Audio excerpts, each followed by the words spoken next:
Olá, você que nos acompanha aqui pelo Notícias Agrícolas. Eu sou Letícia Guimarães e a gente começa agora mais um boletim para falar sobre o mercado do boi gordo, entender esse marasmo, essa falta de movimentação nos preços. E quem está aqui hoje para comentar esse assunto com a gente é o Douglas Coelho, que é sócio da Radar Investimentos. Seja muito bem-vindo, Douglas. Olá, eu que agradeço pelo convite, Letícia. Muito prazer. Sempre bom estar com você e com os amigos do Notícias Agrícolas. Douglas, me diga uma coisa, o que a gente está vendo que esse mercado parece que não está andando muito, as cotações da arroba bovina parece que está meio travado. Pois é, Letícia, esse é um ponto que tem chamado a nossa atenção aqui, todo o time da Radar Investimentos. A gente tem discutido bastante, desde meados da semana passada até hoje, tem sido um ponto recorrente nas nossas discussões, né?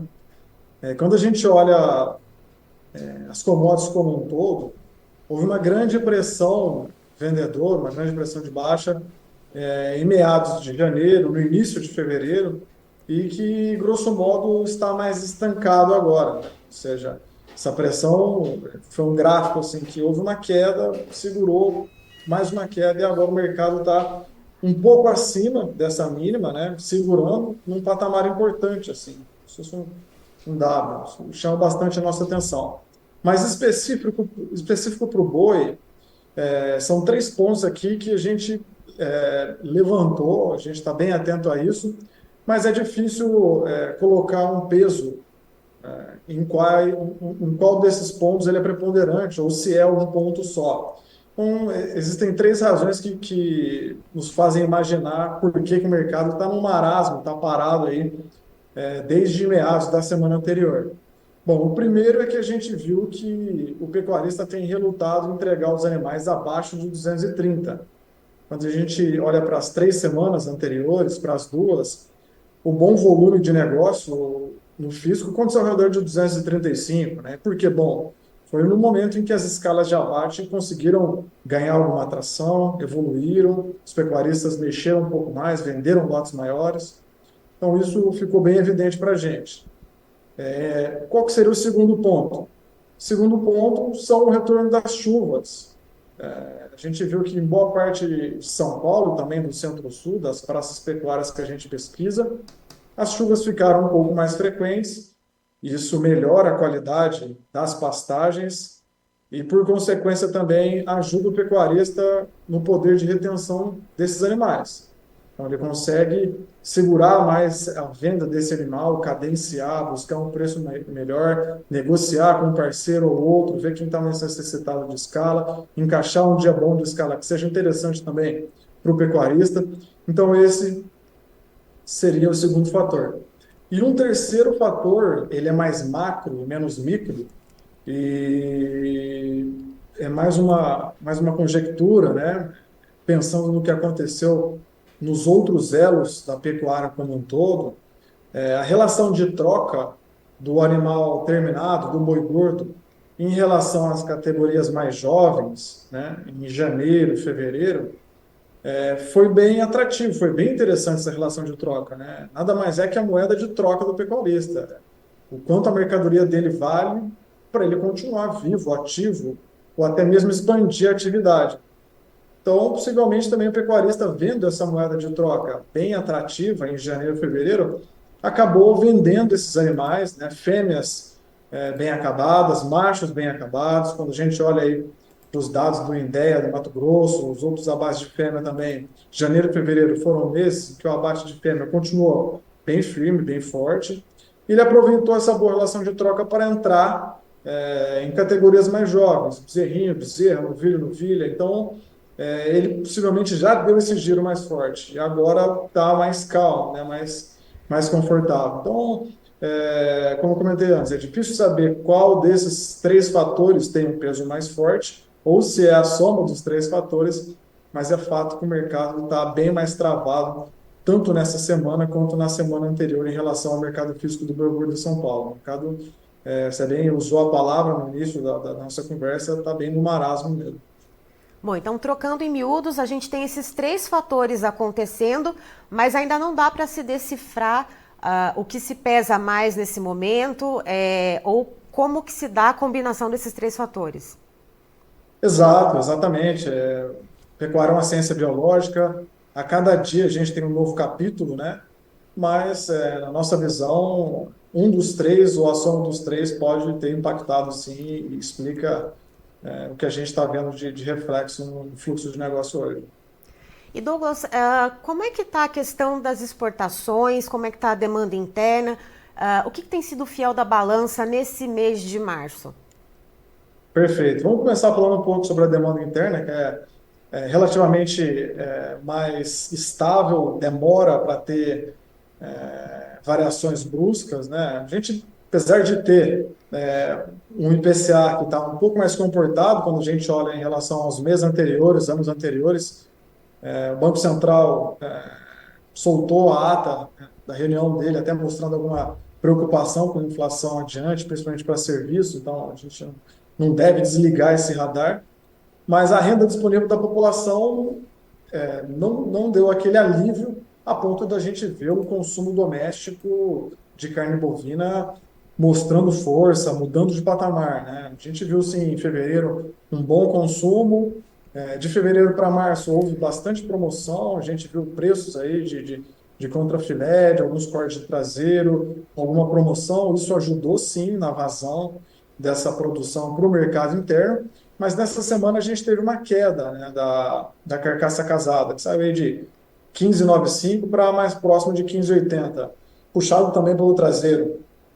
Então, isso mostra que o mercado interno, quando a gente olha para consumo de carne bovina e renda disponível da população, segue relativamente fragilizado, né, quando a gente olha em relação aos anos anteriores. Ainda não houve uma recuperação vigorosa a ponto de mudar de patamar. Então, é um ponto que a gente tem que ficar bastante atento, sim. E, sem dúvida, o mercado interno é muito importante. A exportação cada vez mais tem se firmado como uma vertente importante para a gente escoar nossa produção, mas o volume grande, preponderante, que faz verão é o mercado interno, né? É o churrasco de final de semana, churrasco do futebol, a dona de casa ir comprar mais carne para fazer, né? É a merenda, enfim. É a somatória de consumo doméstico. Agora, no mercado das exportações, o cenário é outro. E dá para falar que é outro com segurança. Por quê? Porque janeiro a gente teve um recorde para o mês de janeiro, né? Fevereiro a gente também teve outro recorde para o mês de fevereiro. A gente tem que ponderar também que em fevereiro de 2023 a gente teve aquele imbróglio com a China, houve embargos, né? Então é uma base fraca de comparação. Mas para março, com o que a gente tem de dado divulgado até a última semana, também aponta para um recorde de volume exportado de carne bovina em março. A gente deve ter, se o caso o ritmo fosse mantido, a gente teria 175, 180 mil toneladas para março. É um volume muito forte, cerca de 40% em relação ao ano anterior, mas a gente teve uma base fraca no ano anterior, é importante a gente salientar. Mas o que nos faz imaginar? Se a gente já teve um recorde já em janeiro, teve um recorde em fevereiro, vai ter um recorde em março. Como seriam as exportações de carne bovina em maio e abril, quando geralmente, né, historicamente, olhando ano a ano, que o negócio realmente começa a ganhar tração. Então, isso já desenha um cenário para o primeiro semestre muito forte. E se a gente tiver a sorte, né, o setor tiver a sorte de trabalhar com o dólar minimamente onde é que está hoje, ao redor de 5, particularmente a gente acredita que ele deve ficar até mais volátil. A gente tem uma corrida eleitoral nos Estados Unidos bem acirrada, que geralmente deixa o dólar mais estressado.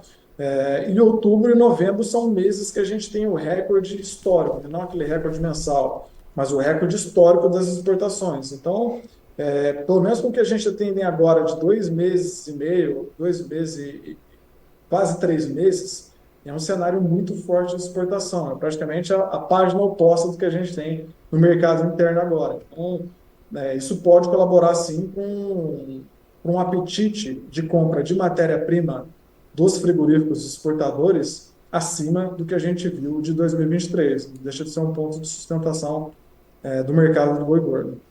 Douglas, a gente tem algumas interações aqui. O Reinaldo Gomes da Rocha, que está mandando um bom dia e um abraço de Buritis, em Rondônia, falando que o preço do boi está ruim por lá. Reinaldo, comenta aqui o valor da arroba, como é que está girando aí mais ou menos as negociações.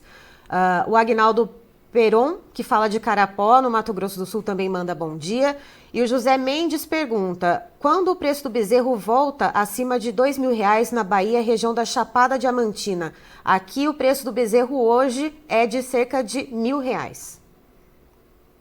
Opa, agradeço demais as perguntas e só terra boa, hein?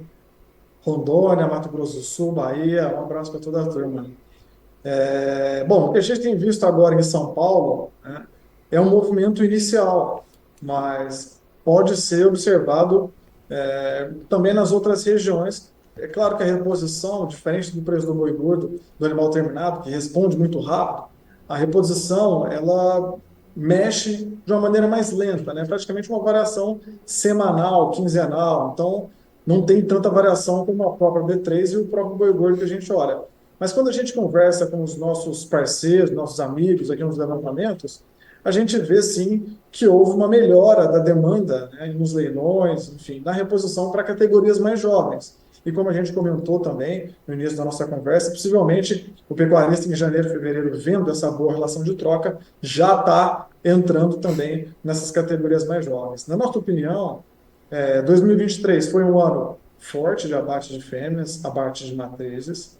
2024 ainda tem muita água para passar debaixo da ponte, mas quando a gente olha para janeiro, fevereiro e um pouquinho de março, houve também um percentual elevado de abate de matrizes, e isso vai ter reflexo em algum momento no mercado físico do boi gordo, né? A gente vem abatendo matrizes com algum vigor, e a fase de baixa do ciclo pecuário acontece, né? Não há nada, não há força maior do que a fase, do que as mudanças de ciclo pecuário, né? Quando a gente vê as mudanças de preço, ou até olha somente para o preço do o boi gordo geralmente apanha da inflação, como aconteceu em 2019 para 2020, ou até antes também, ele corrige bem rápido, né? Então, possivelmente 2024, 2025, é difícil falar em qual período em si, quando vai aumentar o preço, mas são anos que valem a pena estudar com cuidado e aumentar a lotação da propriedade com animais de categorias mais jovens, pensando numa virada de ciclo em 2025, 2026, e com não a ciência exata, por que não pensar talvez numa virada mais forte até no início, no final de 2024? A gente viu que a exportação está muito firme, a exportação vai geralmente com recorde em outubro e novembro, há uma melhora da demanda interna também, isso pode dar alguma atração aí para o preço do animal terminado. E essa atração do preço do animal terminado também, querendo ou não, num segundo momento, numa derivada, pode refletir nos preços dos animais mais jovens. Então, respondendo às perguntas em relação à reposição, eu olharia com cuidado aproveitar a demanda desses preços menores agora, como foi comentado, para colocar um peso maior na fazenda, né, de lotação. Acho que pode ser prudente pensando numa virada de ciclo. Douglas, ontem o Ministério da Agricultura publicou uma informação que reconhece nacionalmente 16 estados e o Distrito Federal como áreas livres de febre aftosa sem vacinação. Então, Amapá, Amazonas, Bahia, Espírito Santo, Goiás, Maranhão, Mato Grosso do Sul, Minas Gerais, Pará, Piauí, Rio de Janeiro, Roraima, São Paulo, Sergipe, Tocantins e o Distrito Federal. Isso, de alguma forma, pode trazer no médio e longo prazo algum resultado diferente para as exportações, já que a gente sabe que alguns países mais exigentes olham para essa questão da febre aftosa? Bom, em curto e médio prazo, eu acredito que não. Essa informação já era amplamente esperada pelos elos da cadeia pecuária, do setor pecuário, né? Enfim, essa questão das decisões do mapa é uma questão sanitária, cabe ao mapa e todos os estudiosos no sentido olharem com cuidado, né? Mas a aftosa, enfim, ela é um caso delicado, né? É uma doença delicada que a gente deve tomar cuidado também em relação a essa regulação, né, de vacinação, de manter o status sanitário sempre em conformidade, né, enfim, acredito que a gente regulamentando, né, mantendo o nosso rebanho saudável, controlado, sem dúvida pode ser um bom caminho para a gente olhar para as exportações e para o longo prazo da pecuária, né? Mas essas decisões são próprias do mapa, em curto e médio prazo praticamente impacta nulo. Certo. Douglas, muito obrigada pela sua participação aqui com a gente. Você é sempre muito bem-vindo aqui no Notícias Agrícolas. Eu que agradeço pela oportunidade. Contem com todo o time da Radar Investimentos e um forte abraço a você e a todo o time também do Notícias Agrícolas e os amigos que nos assistem. Até mais.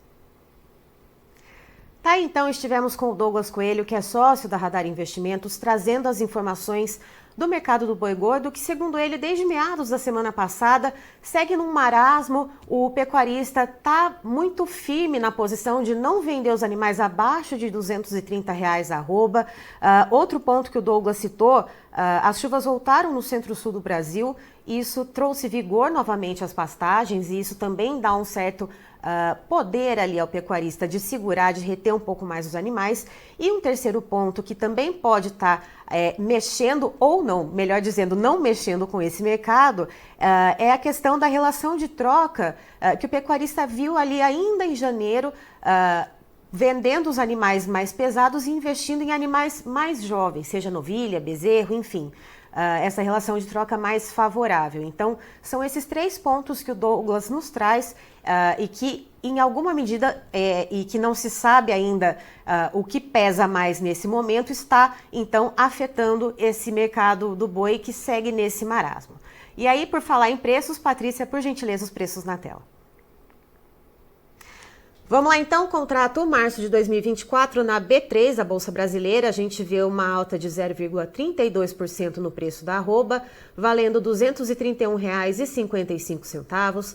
Abril, uma tímida alta de 0,17%, valendo R$ 229,40. Maio, alta de 0,28%, valendo R$ 229 redondo. Junho, alta de 0,22%, cravando R$ 230. E a referência do boi gordo do CPEA aqui para o estado de São Paulo tem uma tímida queda de 0,13%, precificado em R$ 232 arroba. Eu encerro por aqui, já tem mais informações para você. Notícias Agrícolas, informação agro-relevante e conectada.